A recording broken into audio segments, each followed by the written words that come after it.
Greetings and welcome to the Industrial Lens Podcast. Here we examine cutting-edge insider knowledge on industrial equipment, strategy, and trends so that you can thrive and stay ahead of any challenges, seen or unseen. Now, let's get industrial.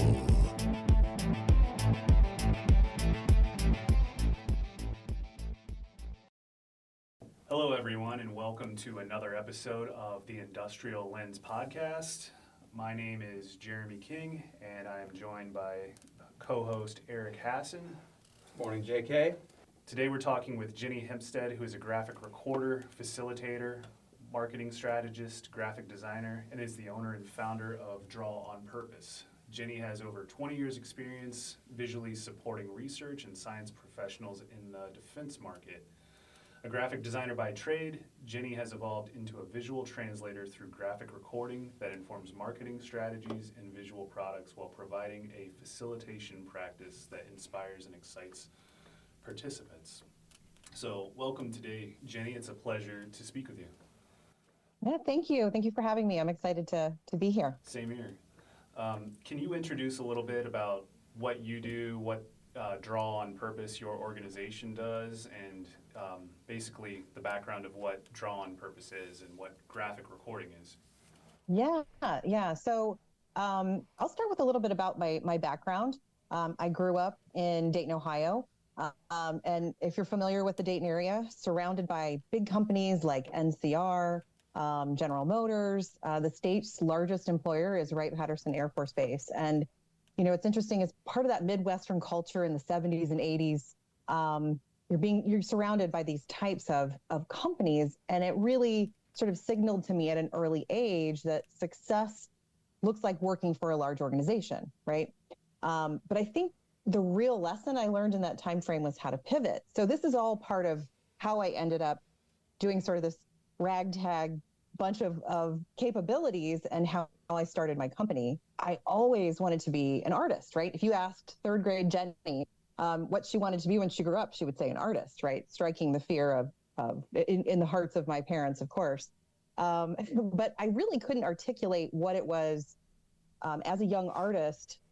What I really fell in love with was that process of transformation. And so not just in the traditional sense of getting something out of my head and onto paper or paint or whatever, which is a fantastic experience. But it was about making people see something new, something in a novel way. And so I spent time tracing Garfield cartoons and mimicking Calvin and Hobbes. I don't know if anybody's a fan, but Calvin and Hobbes was like one of my very favorite cartoons. But I really wanted to sort of understand the process of how another artist makes figures and drawings. And that exercise really helps you understand the mechanics of art. So there's the skill part, and then there's, you know, the creative part of being an artist. It was a very early practice for what I do now as a graphic recorder. And so I went to Ohio University, got a bachelor's in fine arts. And after graduation, the goal was, you know, a corporate job. I think, and I don't know if this is your experience as well, but, you know, that was really where the value was. Find that good, steady job that, you know, back in the day, it was, oh, you can be there for 20 years kind of thing. And that's largely gone by the wayside, but that was what I was looking for. And so I accepted an offer from a small aerospace firm that was just outside the fence at Wright-Patterson Air Force Base. And it wasn't necessarily where I envisioned landing, but, you know, it was a job. But, you know, the learning curve was steep. I had little to no knowledge of the military or Air Force terminology. I think, in fact, like my first graphic design product that I did, Air Force is 2 words. I thought it was 1 word. Yeah. So, you know, as I'm getting these documents proofed, they're going, yeah, no, that's 2 words. And no, that's an Israeli aircraft, not a United States aircraft, those kinds of things that I just didn't know enough about. You know, what I couldn't really predict with that career path was the buyout cycle, meaning I went from working in a small defense contractor to they got purchased by a mid-sized defense contractor. And then finally, I ended up working at General Dynamics. And, you know, what I understand now is that each of those changes presented new opportunities that wouldn't be available in a normal corporate setting, right? The way things were structured then, it was you had an art director, you had who worked with the marketing department, you had a photographer at your disposal, a copywriter. So the dynamics of commercial art have changed considerably. And so that experience with General Dynamics gave me a really good understanding of things like contracting and finance, even event planning. I supported an event planning group when I worked with General Dynamics. And so sort of like, well, how did this all end up?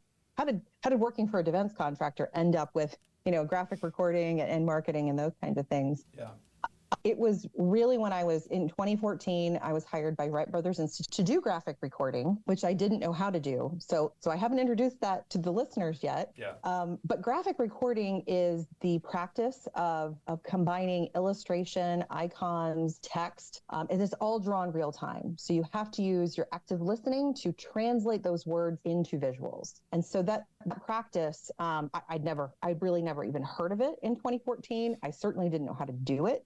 But they hired me to be able to do it, and thankfully sent me to training in 2015 that really just started a completely new trajectory for my career. Was this something that you saw maybe a post for and thought that your skills could apply to it, or were you familiar with graphic recording at all at the time? I really was not. In fact, so my previous contract with General Dynamics was actually, it went to a different contract vehicle, which meant I could do the same job, but at 50% less pay and no seniority. I thought, that's not a good deal. So this other job presented itself, and I was like, I'm absolutely going to run that down and talk to those folks. And when they explained it to me and showed it to me, I thought, I was like, this is not me. Graphic designers, and I would even dare to say, people in marketing in general, you don't want to show a client something that's not thought out and kind of done, right? So in Scrum terminology, they talk about, reaching, what does done look like? What does that look like? And so you never, as a designer, you never show a client a partially done project, right? You don't do a partial pitch to a potential client. And so this felt very uncomfortable. There's a performance aspect to being in a room full of people and drawing their words. And my back's to people the whole time I'm doing it. And so I have no idea how they're reacting to it, but you can feel the judging eye sort of behind you going, what is she doing? And is that really what I said? And those kinds of things. So no, had no idea. And I was upfront with them that I didn't know how to do it. But I was also needing a job. And so I was like, I'm sure I can figure it out. Yeah. and so that was sort of the approach I took. Oh, cool. So speaking of that, you mentioned that graphic recording is applying icons and verbiage, and I'm probably missing some points here, to events that are taking place. Could you describe a bit, like what are the benefits, or when does someone typically utilize graphic recording? Yeah, so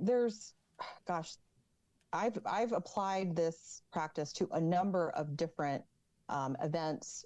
It can be a 5-person meeting. It can be like a contract kickoff, or it can be a conference with hundreds of attendees. So it really can apply to a lot of different applications. I think the real power and benefit to graphic recording is that it absolutely facilitates collaboration in a way that I don't know that other facilitation techniques do quite as well. I tend to work or partner with facilitators so that they are leading the agenda and they're leading the conversation, and I'm capturing it. But people really seem to have a transformative experience when they see their words captured visually, because it's a translation that they never anticipated. They could never have visualized it that way, and then they see how I visualize it or how I heard it and how I visually depict it, and it's really an interesting experience for them. I think about a great example is the fact that the statistics really back up, the brain science really backs up why it's so powerful. Those who view text paired with visuals, they remembered 65% of the information 3 days later. So if you're in a sales or marketing role and you want to be remembered, you want to be top of mind, you want to be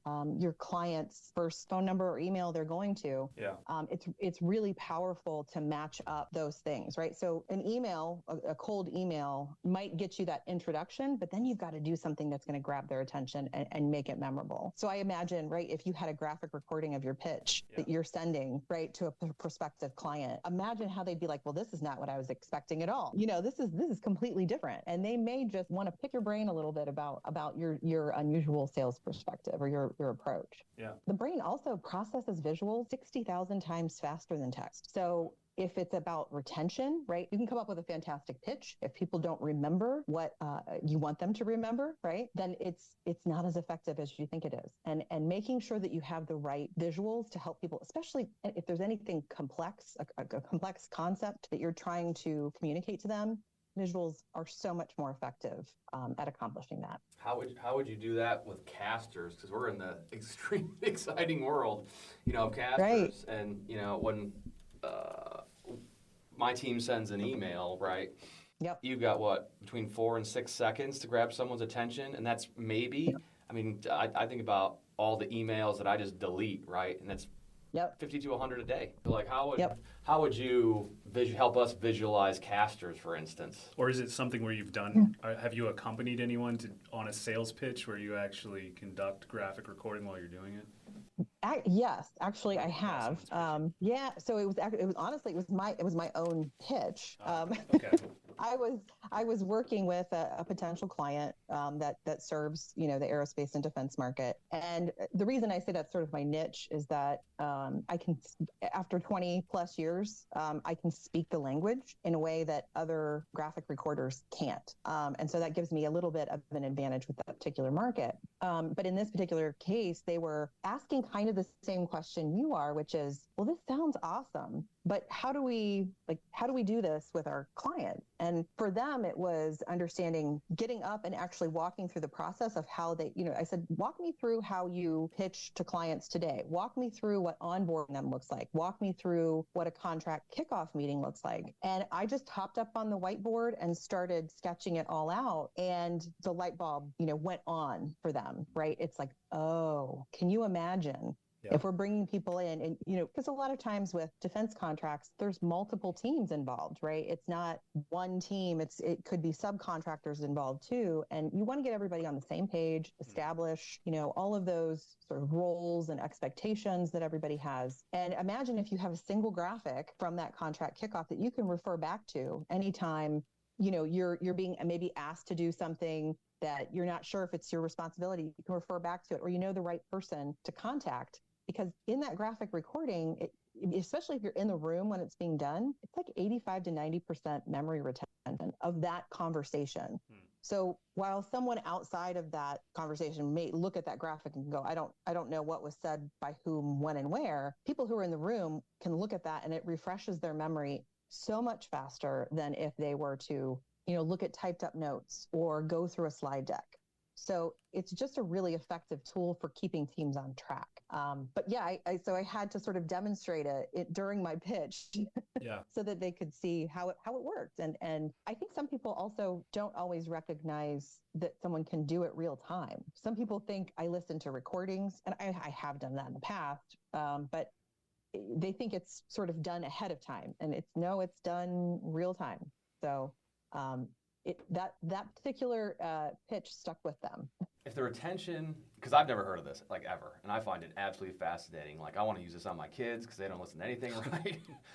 Right. But if it's that effective, why aren't more industries, universities, whatever, using this? If it's that powerful, like, I find that piece of the puzzle absolutely fascinating. Like, if it's that effective, like, we should be using this every day, right? Right. So is there any, explanation or, why this isn't used more in the world today? So I think it's commonly viewed, not necessarily the way I'm promoting it as a marketing tool. It is more widely used internally for teams. So when I worked at Wright Brothers Institute full time, we were doing, several workshops a month. And those were all internal. And so those graphic recordings often didn't make it out of that internal team, right? It was to help them align on a problem they're trying to solve, or it had a different kind of utility than using it for than marketing a product or service. I also think that it's primarily been event-based. So most people are introduced to this at a large conference. And when I say large, I mean a conference that has a budget to support something like graphic recording. I referenced sort of that Midwestern mentality. The line is pretty sharp between wants and needs in I think in Midwestern culture, right? And there's sort of this perception of, oh, you spend a lot of money if you had a graphic recorder here, right? And so I think there's a bridge to gap here with in terms of using it for a different utility. Lots of universities have hired me to come in and graphic record for them. One of my clients is the University of Tennessee, Knoxville. They have an aerospace and defense program. So I've graphic recorded their MBA, the sort of the outbriefing that they have at the end of the semester, the final semester. I outbrief for them. I capture all of those comments and things like that. So it is prevalent. I just don't think a lot of it is shared externally or used for marketing purposes, and I think it's a huge missed opportunity. Oh, I agree 1,000%. I mean, when Jeremy brought up the topic, I'm like, we have a sales meeting coming up. We should probably entertain this. Like, if it's that truly effective, it's absolutely fascinating to me. So I saw on your website that you work with the Ohio State University. So if I'm a sales organization, a university, can you walk us through the process of how we even, begin to, use your tool effectively? Yeah, absolutely. There's a common theme among graphic recorders that everyone's trying to figure out how to set their rates, because every client is different, and it's almost impossible to have a standard sort of rate that you charge everyone. Sure. And so the process really starts with me talking with the client and trying to understand what they need to get out of that graphic recording. So for example, you talked about a sales meeting. If the goal of that sales meeting is to sort of go over, here's the current state, here's what we need to do in order to achieve our goals. Are we on track to do those things? And then, a lot of times it's, we're not on track to do those things, or last quarter didn't go as well as we'd hoped. And so then it becomes a discussion of ideas or concepts or brainstorming or whatever in order to, right the ship, get things back on track. And so that's where graphic recording can be really powerful in terms of, again, discovering where your team is aligned and where they're misaligned, and having sort of that framework going forward. So if there's a few top, 3 prioritized ideas that you think will really change the outcome of your sales approach, now you've got that documented in a way that can be referred back to, and it's your baseline for your next sales meeting, right? Here's all the things we said we were going to do. Did we accomplish them? What worked and what didn't? And it keeps the momentum going on any kind of either minor or major organizational changes. So in that example, that would largely be an internal document or an internal product that can help you stay on track. Different examples might include you're developing your strategic approach for, let's say, 2025. And I would be listening with kind of a different lens at that point, right? I would be listening for and setting the intention ahead of the meeting, ahead of the strategy session. And what I mean by that is, if the strategy session could also yield products that you can use on your social media channels, content that you can use to talk about and communicate your strategy, especially if you're making a big change, that can be really powerful. So it's understanding what the client needs to do with that finished capture and giving them ideas about how they can really leverage it. And that's what really makes it a best value in terms of marketing. If you can use one product for multiple things to help you communicate and develop campaigns, then it's actually very valuable. So from the client aspect, they need to be, strategically prepped before they come ask you for assistance, right? If it were me and I have a sales meeting, I need to outline exactly what I want you to help with to ensure that you can be highly effective, right? Yeah, I mean, that's always great. That's always That great. always I helps, also, right? that always helps. But there's also times when clients come to me and they say, well, I need something for my LinkedIn, right? My company's LinkedIn, right? They're talking about it in a very sort of micro perspective. Sure. And so then I ask them questions and tease out, well, what are you hoping that this graphic would do for you on LinkedIn? And it usually becomes a much larger, then I get a much larger understanding of what problem they're trying to solve or what they're trying to achieve. And I can make some recommendations about what I would say would be more effective and make more sense for them. And sometimes they agree, and sometimes they just want the graphic for their LinkedIn, and that's okay. But it's kind of the discussion about how can I bring them more value and make this interaction, this transaction, more powerful for them. Sure. Have you worked with any, sales organizations on specifically like outreach with, for, lack of a better term, cold emails or launching a product or anything along those lines? And if you have an example, that'd be great. Yeah, I was wondering that too, to piggyback off of that. Like, you described doing things in pitches, but I guess if it's kind of more of a marketing perspective where maybe a conversation hasn't been had with the client yet, but maybe it's something that you took away from talking with our reps and you turn that into something that can be sent through email. Have you done that, or what does that look like? Yeah, for sure. I mean, I think that's a very important piece of the puzzle for the listeners, especially if you're in that sort of organization. Visuals are huge when you're, blasting out emails like, which ones do you read? Which ones do you open, right? Like, Been our competitors, all of our thoughts. True. Well, I can't say that I have worked sort of on that one-to-one sales team, and then I listen to their pitch and then I draw it out. I haven't necessarily done that, and that kind of aligns a little bit more to a traditional graphic design kind of product versus a graphic recording. Not that you can't merge the two, because you can, but it just kind of depends on what the need is. So what I have done is walked clients through and graphic recorded things like a story. So when you were asking me about how would you develop a graphic or a campaign around casters, right?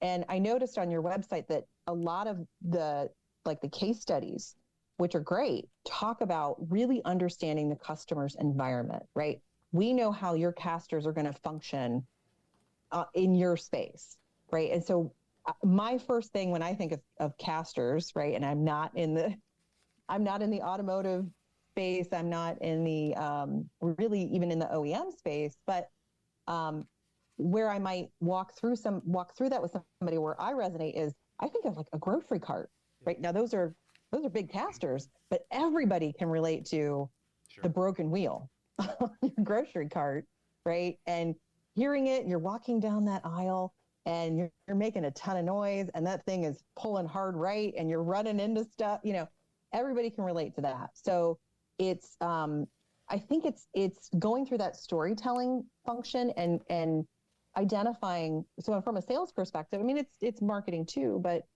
if you're targeting this ideal customer, this is a customer that you really would love to have their business. It's sort of like, what story could you tell graphically that would get them to pick up the phone and schedule that the next phase? They're not going to hit add to cart, but they're going to call you up and say, how can we partner? What does this look like? Because everybody wants to feel understood. Yeah, that makes everybody wants to feel that feeling. So if a storytelling exercise can help you then communicate that to your graphic designer, right? So it can be a facilitated kind of activity where I'm walking through the story with you. Now you've got a clear and concise story that you want to tell, and you go to your graphic designer who creates the visual component, right? So sometimes it works like that too. Gotcha.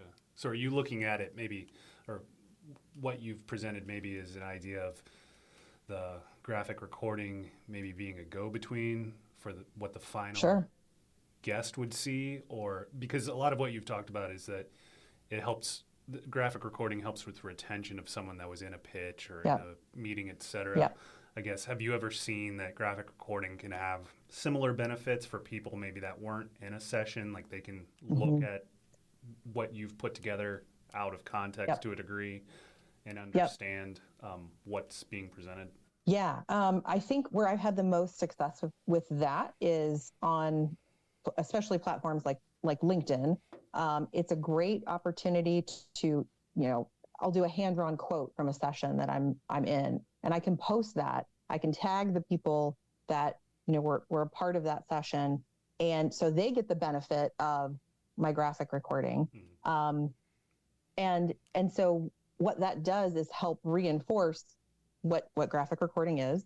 It helps promote people's concepts and ideas, and it helps people remember me. I get the most. I can post a photo and I get a certain level of interaction on LinkedIn. I can post a graphic recording. It gets so much more traction, so much more attention. And it doesn't have to be a full-blown, most of my graphic recordings are about 8 feet long by 4 feet high. It doesn't have to be that big. It can be something I'm doing even in my notebook, but it's that little snippet of something interesting and different. And what I think helps the retention so much with graphic recording is it really harkens back to our humanity, meaning like our caveman brain understands drawing. I did a TEDx Dayton talk in 2019 that really talked about why we resonate with hand-drawn visuals more than we do computer-generated visuals these days, because that's starting to feel like noise, right? But hand-drawn, it appeals to something fundamental in our brains. We all recognize stick figures, right? We all recognize that hand-drawn aspect. And I think it humanizes, it personalizes messages in a way that, traditional graphic design products can't. So again, it just sort of goes back to what you want to accomplish and what that particular audience needs to see or hear. That'll help you determine which product is the right fit. And sometimes it's both. Sometimes having the hand-drawn graphics on LinkedIn reinforce the messages you're sending over email that has a more formal or polished look. So I really think they're complementary. It's not an either or. So with aerospace companies, so the folks that are out, most likely listening are going to be in that, not necessarily specifically automotive OEM space or tier one, but you're talking industrial manufacturing in general, right? So from that perspective, if I'm, out there listening, what is the best way that you would help, an OEM, either internally or externally? Like where would you specifically fit in that world? Yeah, and with that, I had a question. Who would usually reach out to you too for doing that? Is it marketing? Yeah. Is it... Yeah, that can really vary. Okay. So not necessarily an OEM, but a good example of where it could benefit OEMs is, I'm not sure if you're familiar with NextFlex Consortium. It's a flexible electronic materials and manufacturing consortium that is they're a little bit more forward-leaning. So they're looking at all things supply chain, all things manufacturing, and then all things R&D to figure out what the future of flexible electronics looks like, right? Is it in our clothing? Is it in our vehicles? Like what, right? Is Under Armour going to come out with a shirt that can sense your, sweat and your electrolyte levels, right? Those kinds of things. And that consortium is a mix of industry, academia, and then also defense. And so a few years ago, they have an annual meeting where they get together in these subgroups talking about different topics, such as supply chain, materials. I mean, everything you can think of. So it's very similar to industrial manufacturing, a little bit, like I said, on the more of the forward-leaning side. But where I was able to sort of help with the graphic recording and the capture of that is, again, the collaboration is so much more efficient when you see it visually. So if everybody's in a meeting and they're throwing out ideas, and right after all the NDAs are signed and all that good stuff, right?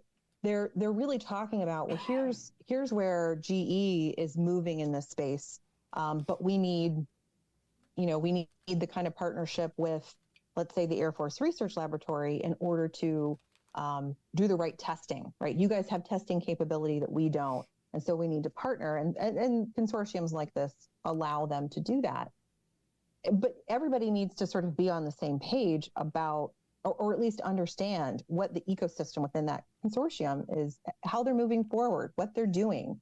And so having that visual capture is, again, very powerful for when they all come together, have this discussion, and then they go back to sort of their corners of the country and produce what they're producing. And having that understanding, that visual capture, they can refer to it, they can refer back to it, they can, pick up the phone and call the person from the other organization, because they're going to remember who said what in a much more robust way. And so, not exactly answering your question, but that practice could be very effective with OEMs that have the same issues. I mean, gosh, supply chain issues and all of that. And I know another big one is sustainability and reducing carbon footprint. That's another big trend among especially commercial aerospace companies, but a lot of those commercial aerospace companies are also providing the same components or systems to defense manufacturers. And so while I haven't heard much from the defense side about reducing carbon footprint, it doesn't seem to be the top of the priority list, but it is at the top of the priority list for those like companies like Parker Hannifin and Boeing that are serving both markets. And so if Boeing wants to sell planes in France, they have to care about carbon footprint. And so they're going to look for ways to make their manufacturing processes as lean as possible. Materials, they have a different set of masters, right? Yeah. And so they're going to try to reduce costs where they can. And if that means they can produce one component that works for both markets, they are absolutely going to do that.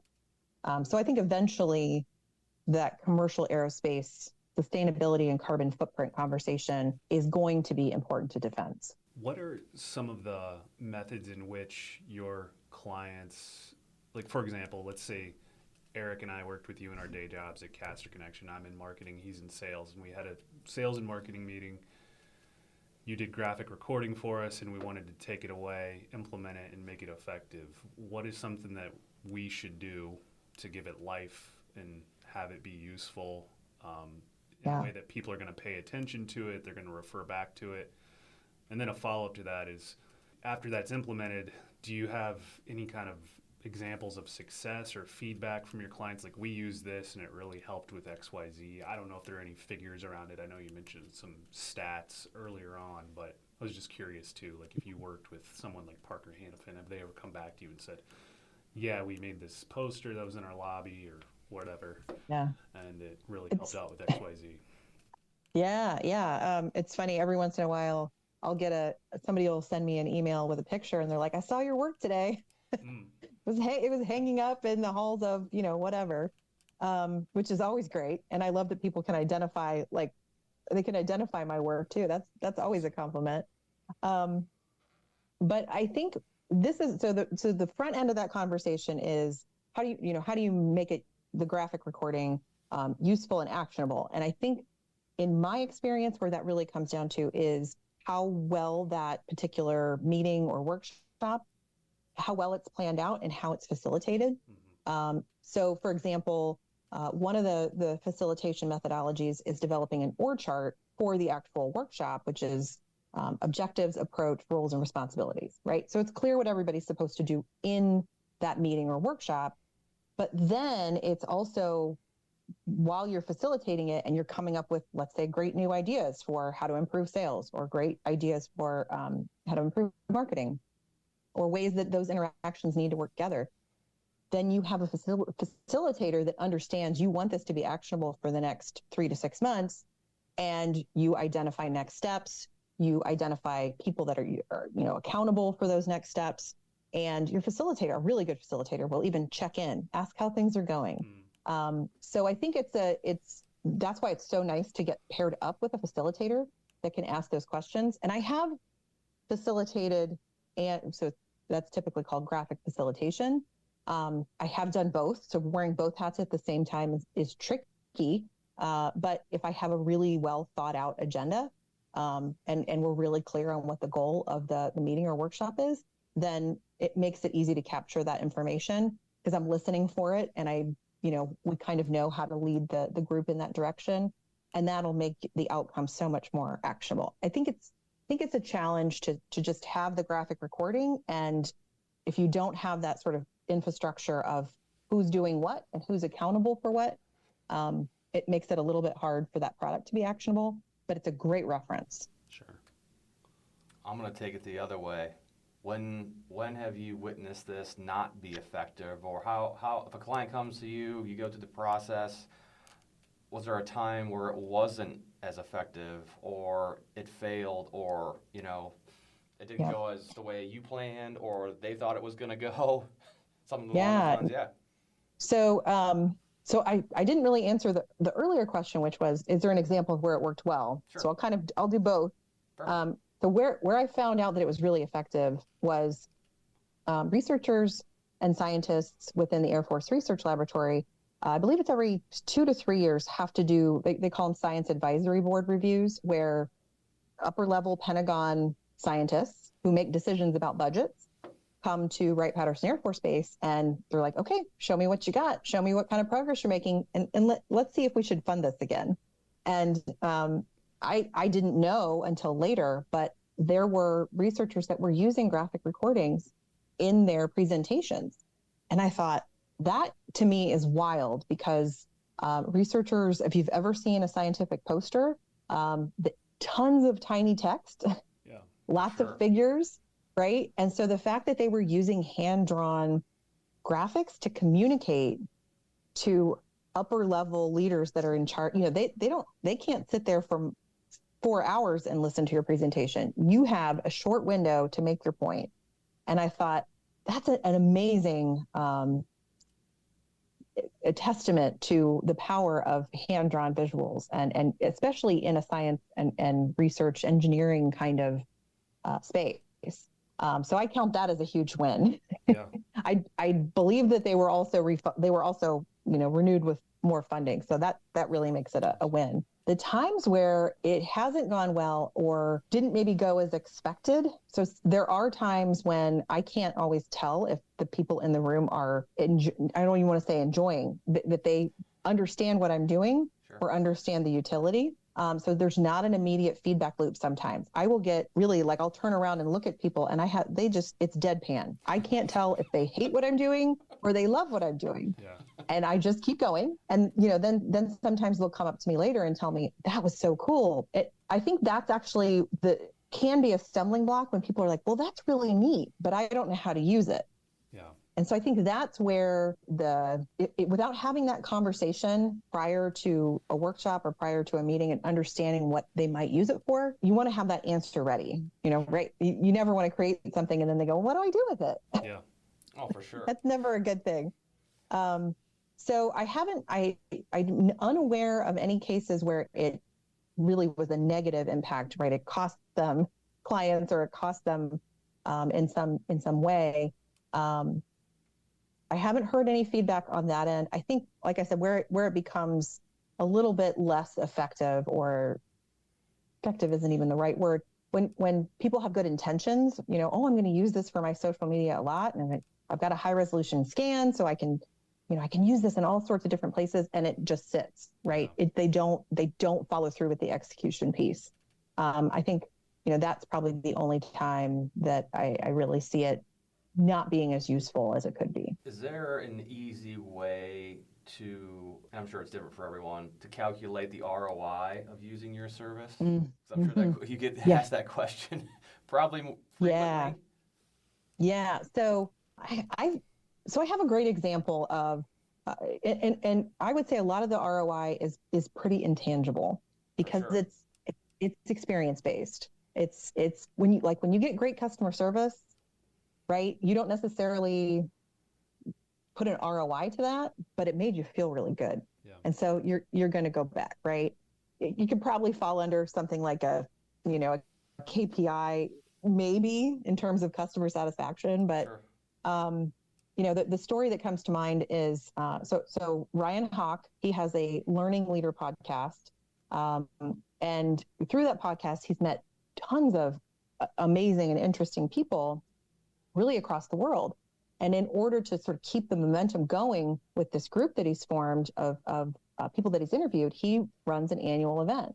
And he's posted this annual event on LinkedIn. And I'm looking at the list of speakers and thinking, what an awesome event. I reached out to him and I said, have you thought about having a graphic recorder at your event? And he was a little bit on the fence about it. Well, I've brought in other artists and it didn't work out the way I thought it would. And this is an expense I wasn't planning on and that kind of thing. But I will say what he was very concerned about, not necessarily with the graphic recording piece, was that he wanted those attendees to have a fantastic experience. So he wanted to make sure the food was great. He wanted to make sure the room was set up the best way possible. And so adding the graphic recording in his mind was leveling up, right? Yeah. Leveling up that customer engagement and experience. And so it was funny when I could tell he was still uncertain, even as I'm setting up my board and as I'm unrolling my paper and I'm doing a little bit of pre-drawing, I'm incorporating his logo into the graphic recording, and I can tell he's still on the fence. And 2 days later, he was like, this is a must-have. I have to have this every time because of the reaction and feedback he got from attendees. I mean, it created, we would hang up the finished graphic recordings in other parts of the wall. So your event space becomes like a gallery, right, of everything that's been said. And during breaks where people might just go out and grab a snack or grab a cup of coffee, now they're coming back in the room and they're chatting and they're pointing to that graphic recording and going, oh, that was such a great piece of information. And I love the advice that the speaker gave. And then it fuels more conversations among those attendees. So it just ups the value of that event in a way that's really hard to tangibly, attach to a specific ROI. But I think it's just a huge experience that you can't get, I think, in any other way. So if, let's say, for example, you were in Columbus, Ohio at a sales meeting, we've got 15 people in a conference room, the time commitment, like how does this thing shake out? Like if we're all in a room and you're up at the board doing your thing, how does that verbally explain to us how that process goes? Because I think this is the most fascinating piece.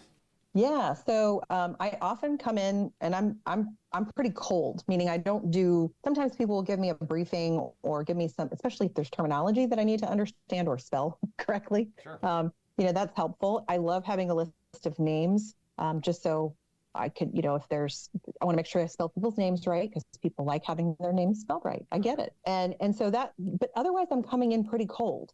And so I usually spend about an hour setting up. I have a modular board that I can bring in to do those 8-foot wide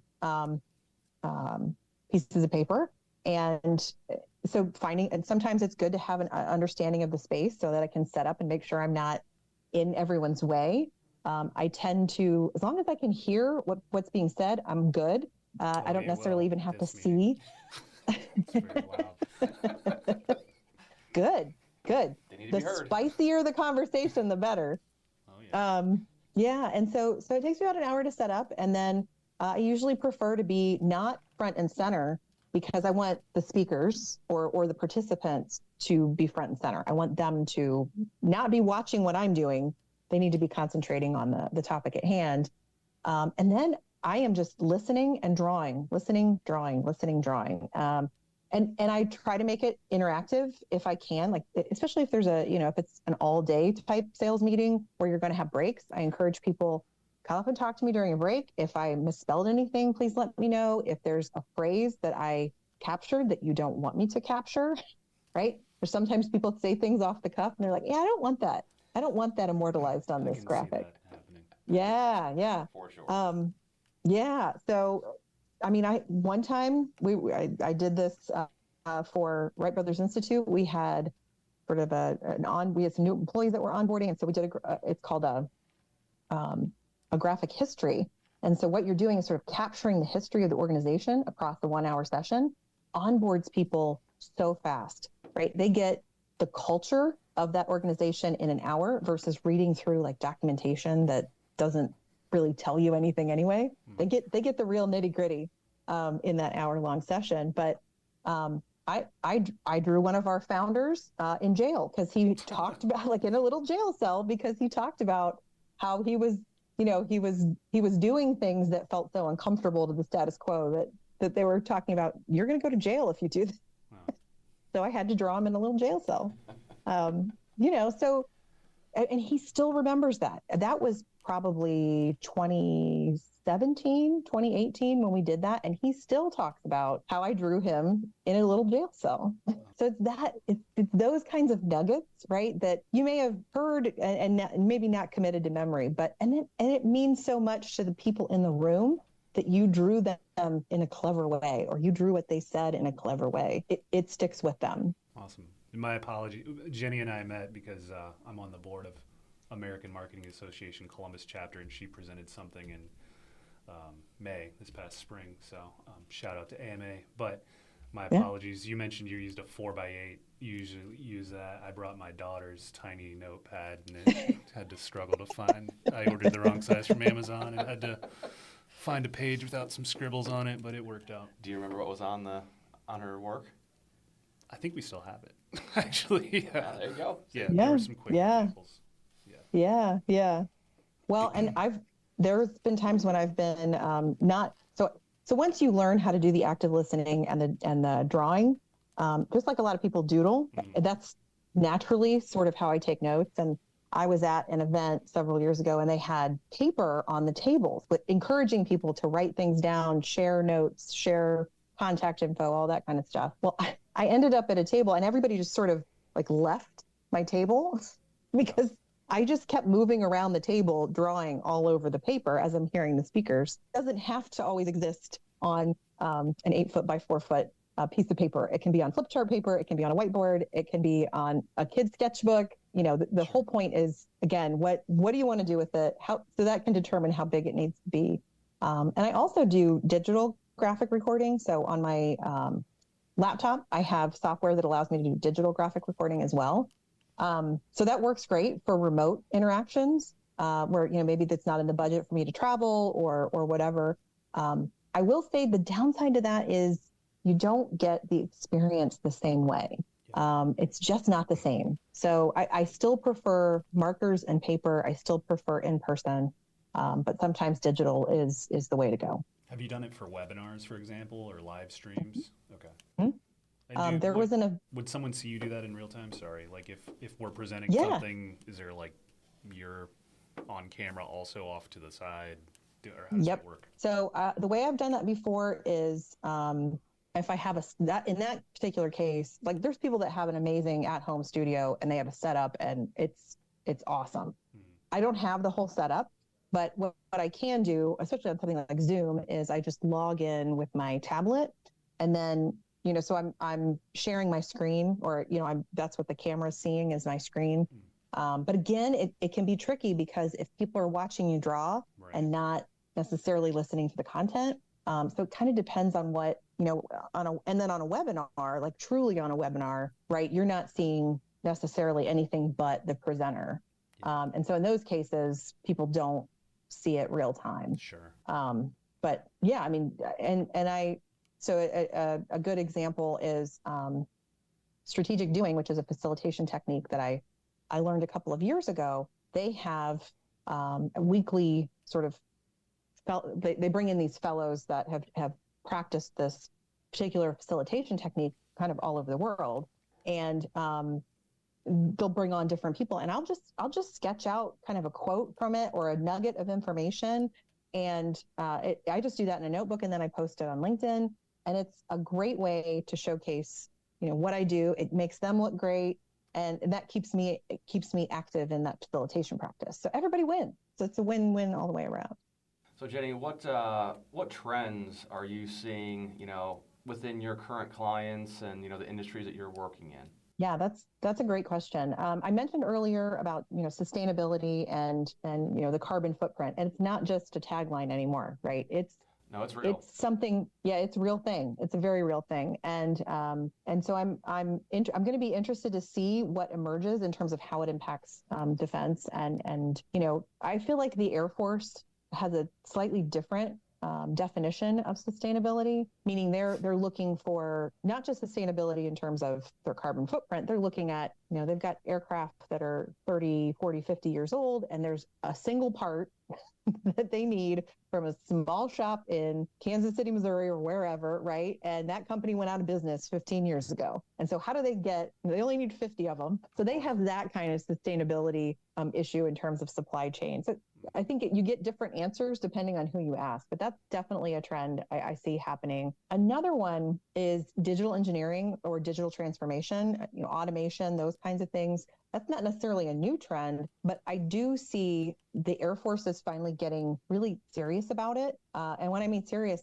the real problem is that 61% of Air Force assets, and we're talking everything from like MREs, right, meals ready to eat, you know, the lovely pouch meals that are just delicious, MREs, all the way to aircraft, 61% is unaccounted for. Wow. That's crazy. Insane, isn't it? That's insane. Yeah. Industry would never tolerate that amount of uncertainty in terms of their you know, what they've got in their stockpile. So it not only puts, you know, national defense in jeopardy, but it just raises the cost exponentially of getting the right materials where they need to go and getting them there in time. So, you know, I really see digital engineering ramping up in a big way in terms of defense, automation, and it'll have a huge impact on the supply chain. And then, you know, the third sort of trend that I'm seeing that really resonates with, you know, I would say more like artists or creatives is sort of the fear of things like AI and Chat GPT. Yeah. Computer generated artwork. And I think it's only going to get trickier when you're talking about things like intellectual property, right? Yeah, who owns that graphic? Yeah. That's been computer generated. I think, you know, the gig economy has done a lot to sort of dilute the financial opportunities for traditional graphic designers. You know, they're already using, I mean, if you go on any of those sort of freelance platforms, you can get a logo for $20. Yep. Yeah. Right. And your level of, well, how good is it? You know, that's subjective. So I think it's already been diluted quite a bit. I think now there's like this genuine fear of, I'm going to be completely, you know, phased out of the market because people are going to buy $10 logos, or they're just going to go generate one. You know, they're going to pay for some Chat GPT like software and just create it through that. But I think with that trend in particular, anything I'm doing, and I've used Chat GPT for writing, I've used and looked and experimented with certain generated, you know, computer generated or AI generated artwork. It's never a copy and paste situation, at least in my experience. You still have to tweak it. It still needs to be customized for a client. It still needs to feel human. Mm-hmm. A lot of times, the AI stuff just still doesn't feel human. It still feels robotic. And so I think that means people, especially the talented ones, they're still in that loop, and they're still going to be the ones that provide maximum value. The smart ones are going to be the ones who learn how to harness it, yeah. Right? So instead of taking weeks, it's probably going to take hours or days. So the turnaround time is going to be a lot faster, but I'll be really interested to see how that, and I know graphic recorders that are, they're a little bit afraid, but sure. I have not seen an AI capability that can do graphic recording. Real-time graphic recording, I still have not seen that. So I don't feel like it's a threat, and I'm going to leverage these tools where I can, but I definitely see that as a trend. Thanks. Yeah, that's a great point that we didn't think about in advance, but is really relevant. We utilize some AI tools, and it's not always the final product either, but we're actually doing it somewhat prior to Chat GPT and before everyone was talking about it, and we were pretty amazed at what it could put together writing-wise, but to your point, yeah, it's still not quite totally human. And honestly, like in the back of my mind, I hope it never does become that way, but we'll see. Right. In terms of other trends with your industry, let's say just with graphic, do you have any level of knowledge of maybe the level of acceptance, I guess is about it. Do you know the level of acceptance that graphic recording has now versus when you started in 2014, or is it kind of hard to tell since maybe you have a lot of clients through word of mouth, or does it seem like something that more folks know about or accepting of versus 10 years ago? So I think, I guess what I think is industries are accepting. A lot of people have seen it at conferences. It's a lot more well known now than it was 10, 15 years ago. But I also think it really kind of comes down to the region more so than the industry or the market. And again, I referenced, right, the Midwest, right? And Ryan Hawk's Learning Leader event, he really brought an element of what the coasts already do, right? So if you go to an event on the coast, they want it to feel bigger, like they want it to feel bigger than what they paid. Yeah. They want that memorable, flashy experience because there's just more noise and competition. And so what Ryan really did was he brought some of that coastal feeling into his event in the Midwest. And so I really see it as being more of a regional acceptance than it is an industry or market acceptance. But like I said, it's spending money on the artist, right? The artist. Yeah. And I'm using air quotes for the people listening at home. It can feel indulgent in a way that I think Midwestern sensibilities have a harder time with. I don't think necessarily like areas like Columbus or Cincinnati or Cleveland have quite as much of that, but Dayton's still dealing with it. So I'm on my way, and I'm hoping in 2024 to bring some training opportunities, those available too, so that it's more widespread. Cool. Are there any other marketing-centric services you offer or that you would recommend to the kinds of clients that you typically work with? Yeah, I would say, I kind of mentioned this earlier, but I really like to start with, depending on what the ask is, I like to start with a marketing assessment. So if a client's coming to me and asking me for a very specific sort of graphic design product, I really like to walk through it because it gives me a chance to learn what their goals are, what their industry is all about. And then it really forces them to look more strategically at their messaging. So a lot of times they find out that, the product they were asking me for isn't what they really need, or they sort of recognize a flaw in their messaging. So it's a really nice function in terms of establishing. And sometimes that marketing assessment is really all they need from me, and they go off and execute. Interesting. And then sometimes they need more. So that's really like a consultation piece of what I do. And then, like I said, just sort of reiterating, I want to understand what the end goal is for those marketing products, whatever it is, whatever they're asking me for. I want to understand so I can help them reach their goal. And so if I'm graphic recording a keynote talk, I'm offering ideas about how they can use that finish. I want them to leverage it as much as possible. And whether that's a graphic recording or a brochure or graphics for a website or whatever, I want them to feel like they got a real value by working with me. Is there anything else that, after talking for about an hour, you've provided a lot of great information? It's been really educational for us and insightful, which is always even more fun for us to learn things that we're not necessarily familiar with. Is there anything that you would like to promote? Where can we find more information about you, about your organization, Draw on Purpose, the services you offer? Website. Yep, all that good stuff. Yeah. So I've got, my website is drawonpurpose.com. I've got a contact page if anybody wants to reach out to me or learn more. I've got samples of my work, so you can kind of see different topics that I've recorded over the years and different customers that I've worked for, clients that I've engaged with. My email is Jennie, JENNIE .Hempstead, HEMPSTEAD @drawonpurpose.com. So feel free to drop me a line, find me on LinkedIn. I would love to connect. Those are all great. And I will say my calendar for the early part of 2024 is filling up, but all of my pricing quotes are customized for each client. And so there's multi-day discounts that I offer, but I do want to offer a special discount to your listeners, an additional 15% off my full day graphic recording rate. They want to reach out for a quote and mention that they heard me on the Industrial Lens podcast. I would love to work with them and see if there's a way that we can partner, because my goal is to get in front of as many different kinds of groups and audiences, because I love learning about all these different topics and exploring how I can help different organizations communicate better.